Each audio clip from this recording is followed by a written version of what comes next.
Shy नमः श्री सीताकांताय नमः। अत्रि ऋषी वसे जेत आतुर विश्रांती पर्वत तेथे आला श्री रघुनाथ समवेत स्त्री बंधू रामचंद्र भगवान की जय।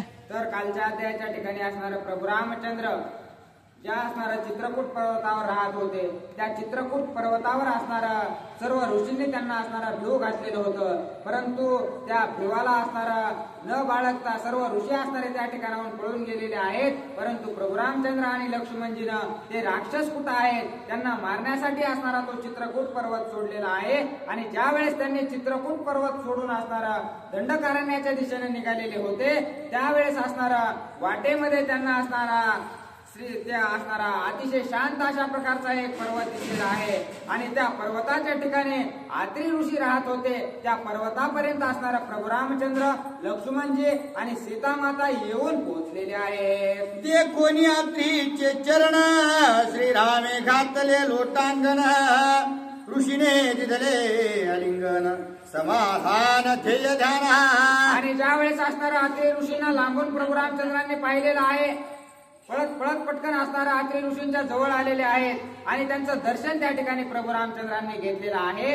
आणि ध्येय म्हणजे असणारा ज्या प्रभू रामचंद्राचं जे अंतिम असणारं जे काही भक्ती करून भेटतं ते ध्येय असणारे प्रभू रामचंद्र आहेत आणि ध्यान म्हणजे असणारे अत्रि ऋषी, कारण नितांत ध्यान करणारे असणारे सर्व ऋषीगण असतात, त्यामुळे ध्येयाची आणि ध्यानाची त्या ठिकाणी भेट झालेली आहे। सीता आणि लक्ष्मण दोघे घातले लोटांगण दृढ मस्तकी धरिले चरण सुख संपन्न ऋषी झाला। आणि असणारा त्या ठिकाणी सीता मातेने सुद्धा असणारं त्या अत्रि ऋषींचं दर्शन घेतलेलं आहे, लक्ष्मणजीने सुद्धा असणारं त्या ठिकाणी अत्रि ऋषींचं दर्शन घेतलेलं आहे। ज्यावेळेस तिघांनी अत्रि ऋषींचं दर्शन घेतलं त्यावेळेस असणारं ऋषी सुद्धा सुख संपन्न झाले असं एकनाथ महाराज सांगू लागलेले आहे। श्रीरामे अति उल्हासता अनसुया चरणी ठेविला माता अत्रि म्हणे श्री रघुनाथा तुझी हे माता पुरातन। आणि प्रभू रामचंद्रांना सुद्धा असणारा त्या ठिकाणी अनुसया माता असणाऱ्या त्या अत्रि ऋषींसोबत त्या ठिकाणी होत्या, त्यावेळेस असणाऱ्या सीता मातेनं असणाऱ्या त्या ठिकाणी अनुसया माताचं ज्यावेळेस दर्शन घेतलं त्यावेळेस अत्रि ऋषी प्रभू रामचंद्राला सांगू लागलेले आहेत, ही सुद्धा असणारे जी अनुसया आहे ती तुमची जुनीच आई आहे असं असणारं प्रभू रामचंद्रांना अत्रि ऋषी सांगू लागलेले आहेत। म्हणून पटकन असणारं तुमच्या आईचं तुम्ही दर्शन घ्या असं अत्रि ऋषी प्रभू रामचंद्रांना बोलतात। ऐकोनी अत्रीचे वचन सौमित्रे वंदिले तिचे चरण सीतेने घातले लोटांगण दिधले आलिंगन अनसुये। आणि अशा प्रकारचं बोलणं ही असणारी तुझी जुनी माता आहे असं अत्रि ऋषी प्रभू रामचंद्राला बोलल्याबरोबर असणारं लक्ष्मणजीने सुद्धा असणारं त्या ठिकाणी अनुसया मातेचं दर्शन घेतलेलं आहे। सीता मातेनं त्या ठिकाणी लोटांगण असणारं त्या अनुसया मातेला घातलेलं आहे। सीतेशी देखताची दृष्टी अनसुयेशी सुखानंद पोटी धन्य धन्य तू गोरटी पती सन्निष्ठे पतिव्रता। आणि ज्यावेळेस अनुसया मातेनं सीता मातेचं असणारं रूप निहाळलेलं आहे, सीता मातेकडे पाहिलेलं आहे, त्यावेळेस म्हणू लागलेले आहेत धन्य अशा प्रकारची सीते तू आहेस, अतिशय रूपवान अशा प्रकारची तू आहेस, पतिव्रता असणारी तू आहेस असं असणार अनुसया माता सीता मातांना बोलू लागलेले आहे। तुझे अंगी बाळपण पतीच्या व्रतानुरक्षून चरण चालिवनाभिगमन तू संपूर्ण पतिव्रता। आणि हे सीते खरंच असणारा तू पतिव्रता आहेस, कारण तुझं वय असणार या ठिकाणी 20-21 वर्ष असेल। या बाळपणात असणारा तू आपल्या नवऱ्यासोबत राज्य कारभार सगळा सोडून राज्यामध्ये आयुष्य आराम सोडून असणाऱ्या या वनामध्ये काट्या कुट्यामध्ये चलण्यासाठी आलेली आहेस, म्हणजे तुझ्यासारखी पतिव्रता तूच आहेस असं असणारं त्या ठिकाणी सीता मातांना त्या अनुसया माता बोलू लागलेल्या आहे। पतीचे वचन अनुलंघिता जे अनुसरे पतीच्या व्रता तेची सती पतिव्रता ते तू सीता सौभाग्य। आणि जी स्त्री असणार आपल्या नवऱ्याचं एकही वचन मोडीत नाही, एकही दिलेला आज्ञा असणार त्याचा उल्लंघन करत नाही, त्याचं पालन असणार करते, तिलाच असणारा सती म्हणावं तशाच प्रकारची तू असणारे पतिव्रता अशा प्रकारची सीते आहेस असं असणार अनुसया माता सीता मातांना बोलू लागलेल्या आहे। ऐशी करोनिया स्तुती उचलो निया दोही हाती आलिंगिली अतिप्रीती सतिया सती स्वानंदे. आणि अशा प्रकारची सीता मातेची स्तुती करून असणारं त्या ठिकाणी अतिशय लाडानं मयेनं असणारं त्या ठिकाणी अनुसया मातानं सीता मातेला आपल्या हृदयाशी उचलून धरलेलं आहे. जाणून सीतेचे हृदगत अनसुया झाले कृपायुक्त आपुले पतिव्रतेचे व्रत सीतेशी देत स्वानंदे. आणि ज्यावेळेस असणारं सीता मातेंची आणि अनुसया मातेंची गळाभेट झालेली आहे त्यावेळेस अनुसया मातांना असणारं सीता मातेंच्या मनामध्ये काय आहे, कशा प्रकारची त्यांची भक्ती आहे हे सर्व काही ज्यावेळेस कळालं त्यावेळेस आपलं जे पतिव्रतेचं व्रत त्यांनी आतापर्यंत राखून ठेवलेलं होतं, कमी नाही 10,000 वर्ष असणारं त्यांनी पतिव्रतेचं पालन केलेलं होतं, आपल्या नवऱ्याची सेवा केलेली होती, त्या पतिव्रतेचं 10,000 वर्ष केलेलं जे व्रत आहे ते सीता मातांना देण्यासाठी त्या ठिकाणी अनुसया माता तयार झालेल्या आहेत. देवोनी पतिव्रतेचे व्रत अनसुया उल्हास युक्त दिव्य वस्त्रांग राग युक्त स्वानंदे देत ते ऐका.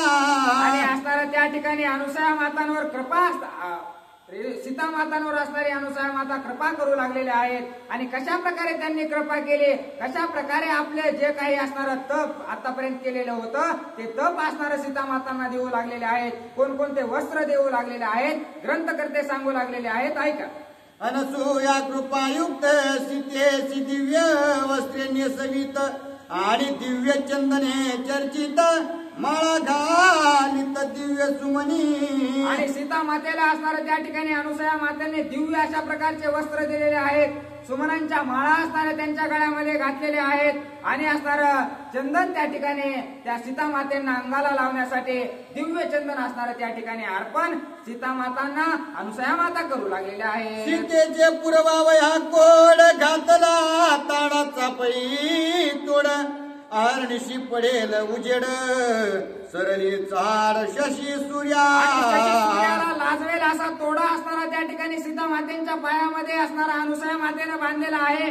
तो असणारा ताडाचा असणारा तोडा आहे, परंतु त्याची एवढी महान अशा प्रकारचा दैदिप्यमान तो तोडा आहे की सूर्याला सुद्धा लाजवेल एवढं तेज असणारं त्या तोड्याचं चमकू लागलेला आहे. तोडाची या दिव्य दीप्ती शशी सूर्य कद्योत होती अनसुयेची निज ख्याती पती सामर्थ्य पतिव्रता. आणि आता पतिव्रता असल्यामुळं एवढं सामर्थ्य असणारं अनुसया मातेंच्या असणारं हृदयामध्ये किंवा अनुसया मातेंचं सामर्थ्य एवढं मोठं असणारं पतिव्रता असल्या कारणानं होतं. त्यामुळं त्यांनी जो तोडा बांधलेला आहे तो असणारा सूर्याला सुद्धा असणारा त्या ठिकाणी लाजवेल किंवा असणारा दिव्याच्या भोवती असणारा जशा प्रकारे खद्योत असतात तशा प्रकारचे त्या तोड्याच्या भोवती सूर्य दिसू लागलेला आहे असं वर्णन करू लागलेले आहेत. जिचा लागताची हात तिने देव झाले अपत्य तिचे सामर्थ्य अद्भुत स्वयार्पित सीतेशी. आणि ज्या अनुसया मातेचा नुसता हात लागल्याबरोबर असणार तिने देव त्या ठिकाणी लहान बाळ होऊन राहिलेले आहेत. एवढं सामर्थ्य जे असणार अनुसया मातामध्ये आहे, मग तिच्या तोड्यामध्ये कशा प्रकारे सामर्थ्य राहणार नाही. तशा प्रकारचा सामर्थ्यवान तोडा असणारा सीता मातेच्या पायामध्ये अनुसया मातेनं बांधलेला आहे. माझी हा दिव्य वस्त्रांची तोरी मळीन नव्हे ती परिचारी जाऊन येणती रजक द्वारी निज तेजाकारी निर्मळ. आणि हे सीते मी तुला जे वस्त्र दिलेले आहेत ते असणारा कधीच मळत नाहीत किंवा त्यांना कोणती वाईट गोष्ट सुद्धा स्पर्श करू शकत नाही, त्याला कधीच असणारा धुवायची गरज नाही. अशा प्रकारचे दिव्य वस्त्र असणारे त्या ठिकाणी सीता मातेला अनुसया मातांनी अर्पण केलेले आहे. उटी धुता ओहळे ना जान दिव्य चंदने महिमान करिता अभ्यंग मर्दन सुगंध पण उडेना. आणि उटी म्हणजे असणारा चंदन, अशा प्रकारचं उठणं किंवा चंदन त्या ठिकाणी सीता मातांना अनुसया मातानं दिलेलं आहे की जे आपण असणारं एकदा लावलं की दुसऱ्या दिवशी आंघोळ केल्याच्या नंतर त्याचा सुगंध असणारा निघून जातो. परंतु अनुसया मातानं जे असणारं उठणं दिलेलं आहे किंवा जे चंदन दिलेलं आहे ते एकदा लावलं कितीही वेळा आंघोळ करा त्याचा सुगंध असणारा जात नाही. अशा प्रकारचं दिव्य चंदन असणारं अनुसया मातांनी सीता मातांना अर्पण केलेलं आहे. दिव्य सुमनांची माळा चुकून येणे कदा काळा नित्य टवटवीत गळा सुप परिमळा मघमघित आणि दिव्य सुमनांची माळा असणारा फुलांचा हार असणारा गळ्यामध्ये जो अनुसया मातांनी दिलेला आहे तो अशा प्रकारचा दिलाय की तो कधीच असणारा सुकणार नाही. जेव्हाही असणार त्या फुलाकडे पाहाल त्यावेळेस टवटवीत अशा प्रकारचे ते फुलं राहणार आहेत. असा दिव्य हार असणारा सीता मातेंना अनुसया मातांनी अर्पण केलेला आहे. सीते सावध परियसी तू माझा प्रसाद पावलीसी तुझ भय नाही राक्षसांपासी निशंक होसी निर्भय. आणि त्यावेळेस अनुसया माता बोलू लागलेले आहेत, हे सीते माझा आशीर्वाद असणारा तुला भेटलेला आहे, माझा प्रसाद असणारा तुला भेटलेला आहे, त्यामुळे असणारा मनात कधीच तू असणारी शंका आणू नकोस. कुठं जरी तू वनामध्ये जाशील ना त्या ठिकाणी तुला थोडं भिव वाटायसारखी जर परिस्थिती झाली तर तुला थोडीही भीती असणारी त्या ठिकाणी वाटणार नाही, तू निर्भय होशील असं असणारा अनुसया माता बोलू लागलेले आहे. वियोग झाल्या रघुनाथा वियोग न बाधी तुझी चित्ता पूर्वापर पूर्व कथा होय सांगता श्रीराम. आणि त्यावेळेस असणार म्हणू लागलेले आहेत की तू असणारा प्रभू रामचंद्रापासून सीते दूर जरी गेलीस ना तरी असणारं त्यांच्या वियोगाचं दुःख असणारं तुला छळणार नाही, कारण मी ज्या शक्ती तुला दिलेल्या आहेत त्याच्या सामर्थ्यावर असणार तो जो वियोग आहे त्याच्यावर सुद्धा विजय असणारा तुला प्राप्त होईल. तुला असणारं कसलंच दुःख त्या ठिकाणी वाटणार नाही असं असणारा अनुसया माता बोलू लागलेली आहे. म्हणून ठेविला हात माथा नसुये अनुग्रही सीता तोची उपदेश पावणे तत्वता सुख स्वानंदता सीता झाली. आणि अशा प्रकारचं बोलून असणाऱ्या अनुसया मातांनी आशीर्वादाचा हात असणारा सीता मातेच्या डोक्यावर ज्यावेळेस ठेवला त्यावेळेस असणारं पूर्ण कृपा असणारे ज्यावेळेस अनुसया माताने केले त्यावेळेस असणाऱ्या सीता मातांना आनंद वाटू लागलेला आहे. अनसुया महापतिव्रता पुढे पाहून या कार्यार्था वधावया लंकानाथा कृपेने सीतानुग्रहिणी. अनुसया माता या असणाऱ्या महापतिव्रता अशा प्रकारच्या होत्या, त्यांना पुढं काय होणार आहे हे सर्व माहित होतं, त्याच्यामुळे असणाऱ्या सीता मातांवर कृपा असणारे त्यांनी केलेली होती. सर्व जे काही पतिव्रतेचं व्रत आहे ते सर्व काही फलित असणारं त्या ठिकाणी सीता मातेला देण्याचं कार्य अनुसया मातांनी पुढचा असणारा जो वृत्तांत आहे तो माहित असल्या कारणाने केलेला होता असं सांगू लागलेले आहे. श्रीराम सौमित्र सीता जे कोणी उल्हास रात्रीच्या चित्ता पूर्वापर पूर्व कथा होय सांगता श्रीराम. रामचंद्राला लक्ष्मणजीला आणि सीतामातेला पाहून अत्रे ऋषींना सुद्धा असणारा अतिशय आनंद झालेला होता आणि आनंदाच्या भरामध्ये असणारा पूर्व कथा असणारा त्या ठिकाणी सांगू लागलेले आहेत. अनुसया माताचं महात्म्य असणारं त्या ठिकाणी अत्रे ऋषी प्रभू रामचंद्रांना सांगू लागलेले आहे. अनसुया महापतिव्रता तपस्विनी अतिवृद्धता चंद्र किरणा समशोभे माथा पते धर्मार्थानुकूळ. हे रामा अनुसया ही असणारे त्या जे काही महापतिव्रता अशा प्रकारची आहे ते तिचं पतिव्रताचा जे असणारं व्रत आहे ते असणारं त्या व्रत करू करू असणारी वृद्ध होत आलेली आहे किंवा त्या तपामध्ये असणारी ती वृद्ध झालेली आहे अशी महान ख्याती असणारी तिची आहे असं प्रभू रामचंद्रांना अत्रे ऋषी सांगू लागलेले आहेत. आणि तिचं जे कपाळ आहे ते असणारं चंद्रासारखं शोभायमान अशा प्रकारचं आहे अशी असणारे आपल्या पत्नीची कौतुक असणारा अत्रे ऋषी प्रभू रामचंद्रांना सांगत आहे. गिरी कंदरी बैसोनिया घरच्या घरी 10 सहस्र वर्षेवरी हिची आतपाची तोरी आगाध. आणि हिनं कशा प्रकारचं तप केलेलं आहे तर ठाईच बसवणे करा एक चिंत आवडी अनंत अळवावा अशा प्रकारचं कार्य असणाऱ्या या अनुसया माताने केलेलं आहे. ही कुठं बाहेर असणाऱ्या हिमालयात जाऊनच तप होतं, डोंगरावर जाऊनच तप होतं असं काही नाही. घरी बसल्या बसल्या असणारं एकाग्र चित्तानं भगवंताचं नामस्मरण जर केलं तर घरी बसल्या देवच आपल्या घरी येतो. तसंच असणारे या ठिकाणी अनुसया मातेने केलेलं आहे. कुठंच असणारी कोणत्या डोंगरावर गेली नाही, कुठं असणार कोणत्या झाडावर किंवा कोणत्या पर्वतावर गेली नाही, घरीच बसून असणारं तिनं एकाग्र चित्तानं प्रभू रामचंद्राचं नामस्मरण करून देवाचं नामस्मरण करून अगाध तोरे 10,000 वर्ष असणारं तिनं तप केलेलं आहे असं अत्रे ऋषी प्रभू रामचंद्रांना बोलत आहे. घरचे घरी कोण तप ऐसा पुसावया करीशी संकल्प ऐका त्या तपाचे स्वरूप अति निष्पाप सांगेन. आणि माझ्या मनात कसलंही पाप असणार भगवंता तुम्हाला सांगताना नाहीये. तुम्ही म्हणत असाल की घरच्या घरी बसून असणारं तप कसं होतं, तर कशा प्रकारचं तप अनुसयाने केलेलं आहे ते मी तुम्हाला सांगतो भगवंता. असं असणारा अत्रि ऋषी बोलत आहे. कोणाची न करी असूया, या लागी नावे अनसूया.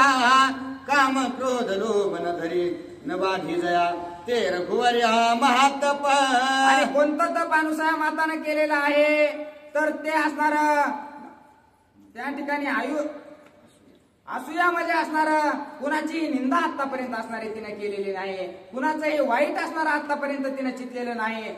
ते असणार महान तप 10,000 वर्षापासून असणार.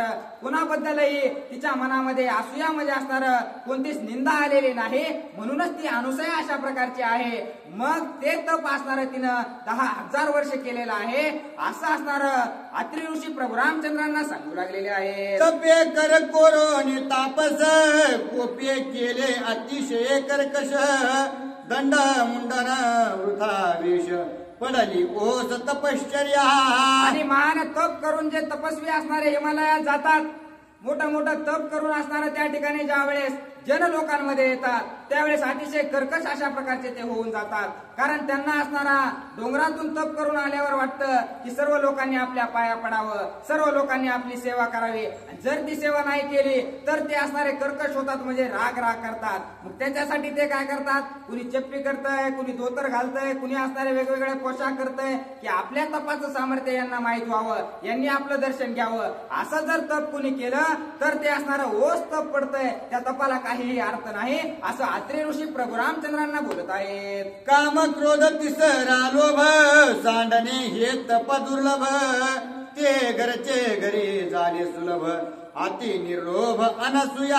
आणि दुसरं तप कोणतं आहे, कामाचा त्याग करणं, क्रोधाचा त्याग करणं, लोभाचा त्याग करणं. आणि या तिन्ही गोष्टींचा त्याग असणारा या ठिकाणी अनुसया मातानं 10,000 वर्षापासून केलेला आहे. कसल्याही प्रकारचा लोभ असणारा तिच्या मनामध्ये नाही, कसल्याही प्रकारचा क्रोध असणारा तिनं आतापर्यंत केलेला नाही. म्हणून एवढे महान तप असणारे या ठिकाणी तिच्या हातून झालेले आहेत. असं अत्रि ऋषी असणाऱ्या प्रभू रामचंद्रांना सांगत आहेत. जे ते लोभ ते असूया, निर्लोभ ते अनसूया. याचे नाम तपश्चर्या, जाण रघुवर्या निश्चित. हे प्रभू रामचंद्रा, तप कशाला म्हणायचं, ज्या ठिकाणी असणारा असूया म्हणजे असणारा निंदा केली जाते, ज्या ठिकाणी लोभ असतो त्या ठिकाणी असणारा अनुसया कधीही त्या गोष्टींचा अंगीकार करत नाही. त्यामुळं महान तप असणारा त्या ठिकाणी अनुसयाच्या हातून झालेला आहे किंवा तिने केलेला आहे. असं अत्रि ऋषी प्रभू रामचंद्रांना सांगू लागलेले आहे. नुलंघने पती वचनासी, हे परम तप स्त्रियासी. ते 10,000 वर्षेसी अनसूयेसी पावले. आणि पतीचं वचन जी असणारी स्त्री कवाच उल्लंघित नाही, तिच्या असणार कधीही असणार आपल्या पतीच्या वचनात असणारा बाध्य राहते, ती असणारी पतिव्रता असते. आणि ते वचन असणार तिनं कमी जास्त नाही 10,000 वर्ष पाळलेलं आहे. अशा प्रकारची पतिव्रता ती आहे, असं अत्रि ऋषी बोलू लागलेले आहे. उल्लंघिता पतीचे वचन, पतिव्रतांशी पडिले कान. नाही सामर्थ्य ना समाधान, स्त्री पुरुष श्वान प्राय वसती. आणि जर आपल्या पतीचं असणारं ऐकलं नाही, तो सांगतोय तसं केलं नाही, तर असणारा त्या ठिकाणी पतिव्रता ती स्त्री राहत नाही. आणि ती पतिव्रता एकदा का राहिली नाही तर घरात असणार कुत्र्या मांजरीसारखा त्यांचा खेळ होतो.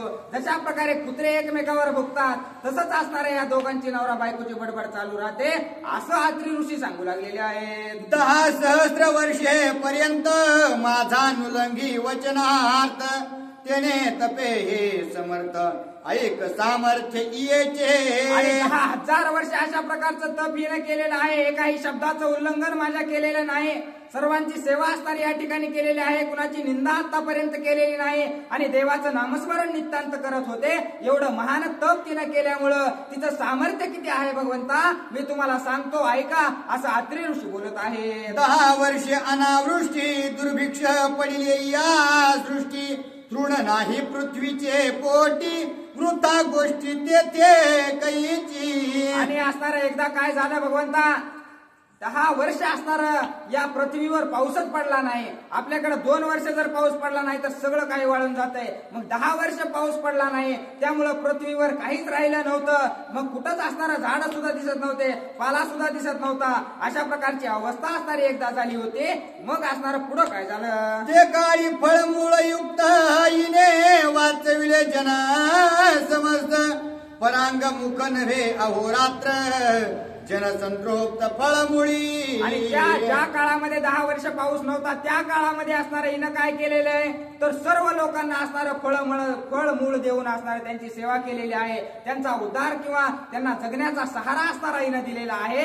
अशा प्रकारचं कार्य तिने केलं असं अत्रे ऋषी बोलू लागलेले आहे. गौतम पेरी प्रातः काळी मध्यान्ह आणून दे चाळी तेने पाके अहल्या बाळी ऋषी मंडळी वाचविली. आणि जशा प्रकारे असणारा गौतम ऋषी काय करायचे, सकाळी सकाळी पेरायचे, दुपारी साडी काढून आणायचे. आणि अहिल्या असणाऱ्या देवी होत्या त्या असणाऱ्या शिजून सर्वांना ऋषी मंडळींना खाऊ घालायच्या. आणि त्यांचा उद्धार त्यांनी जशा प्रकारे केला तशीच सेवा असणारे आम्ही सुद्धा हे फळमूळ देऊन असणार अनुसया माता करत होते असं प्रभू रामचंद्रांना सांगू लागलेले आहे. गौतमे वाचविले ब्राह्मण हिने वाचविले वर्णावर्ण पशु पक्षी सुकर श्वान तृप्ती भोजन अनुद्वेगे. हे भगवंता गौतम ऋषीनं काय केलं, सर्व ब्राह्मणांना ऋषींना असणारं जेवण त्या ठिकाणी त्या साळीच्या भाताचं दिलं आणि त्यांचा जीव वाचवला. पण अनुसया मातानं काय केलं तर जे कुत्रे मांजरं आहेत त्यांना सुद्धा असणारं जगवण्याचं कार्य अनुसया मातानं त्या काळामध्ये केलं. भगवंता अशी ख्याती असणारी तिची आहे असं अत्रे ऋषी बोलू लागलेले आहे. तव तव मागते येती द्वारासी तव तव उल्हास नसुयेसी तृप्ती देता समस्तासी आरनिशी उल्हास. जसं जसं जेवढे मागणारे जास्त येतील तेवढा उत्साह असणारा अनुसया मातांना होऊ लागलेला होता. आपल्या दाराला जर एक जण डबल आलं तर त्याला द्यायची इच्छा असणारी आपली होत नाही, पण 1000 वेळा असणारे एवढे लोक त्यांच्या दाराला येणार होते. जेवढे जास्त येतील तेवढा जास्त उत्साह असणारा अनुसया मातांना वाटत होता. असं असणारं कार्य तिने केलं असं अत्रे ऋषी बोलू लागलेले आहे. वृक्ष नाही पृथ्वीसी तरी परी पुरवी फळमुळांसी अगाध सामर्थ्य ये पासी द्विज देवांसी आतर्क्य. भगवंता असणार ती ज्या फळमूळ असणार ज्या वेळेस पुरवत होती त्यावेळेस सर्वांना तर असणार आश्चर्य वाटत होतं, यात नवल नाही. परंतु त्रिदेवांना म्हणजे असणार भगवान विष्णूंना, महादेवांना आणि असणार त्या ठिकाणी ब्रह्म विष्णू महेशाला या तिघांना सुद्धा वाटू लागलं की एवढं सामर्थ्य हिच्याकडे कुठून आलं. पृथ्वीवर आम्ही 10 वर्षापासून पाऊस पडला नाही, कुठं झाड सुद्धा एकही जिवंत नाही. मग एवढे फळमुळं असणारी ही अनुसया माता नेमकी पुरवायली तरी कुठून, याची चिंता असणारे त्या ठिकाणी या त्रिदेवांना पडली असं असणार अत्रे ऋषी बोलत आहे. सेवी प्रवाहो गंगा जळात तैसे पुरविले फळमुळा हिची या सामर्थ्याची कळा आतर्क्य सकळा द्विज देवा. देवांना वाटू लागलेला आहे जशी गंगा वाहते ती असणारी कुठंच थांबत नाही. जसा तिचा प्रवाह असणारा सारखा चालू असतो तशा प्रकारे असणारे ही फळं वाटू लागलेली आहे. किती जरी घेतले किती जरी खाल्ले तरी असणारे हिच्यापासले फळं संपत नाहीत. एवढं सामर्थ्य असणारे हिच्याकडून कुठं आलं असा विचार असणारा त्रिदेवांना पडलेला आहे. अवर्ष आणि तृप्ती भोजन द्यावे हे हिचे व्रत संपूर्ण ऐकोनी तिन्ही देव आपण हिचे चलन करू आले. आणि त्या ठिकाणी ह्या देवांना असणारा ब्रह्म विष्णू महेशांना वाटलेला आहे की सर्वांचे असणारे तृप्ती या ठिकाणी ती करत आहे ना, मग आपण काय करू हिची परीक्षा असणारी घेऊ अशा प्रकारचा विचार या तिघांनी सुद्धा मिळून केलेला आहे. ब्राह्मण वेश याच्या करुण हिचे घेऊन या वचन म्हणती नग्न होनी आपण इच्छा भोजन द्याव्या. या ठिकाणी काय केलं, ब्राह्मणांचा वेश धारण केला आणि ब्राह्मणाचा वेश धारण करून असणारा अनुसया मातांच्या घराच्या दारात आले. आणि दारात आल्याबरोबर असणाऱ्या अनुसया मातांनी त्यांना जेवण्यासाठी विचारलं. त्यावेळेस असणार ते म्हणाले की आम्ही असणारे या ठिकाणी जेवण करू, पण आमचा नियम काय आहे, जो निर्वस्त्र होऊन असणारा जर आम्हाला जेवण वाढलं, अंगावर एकही कपडा जर नाही ठेवला तर असणारा आम्ही त्याच्या हातून भोजन करू. असं असणारा ब्रह्मदेव विष्णू आणि महेश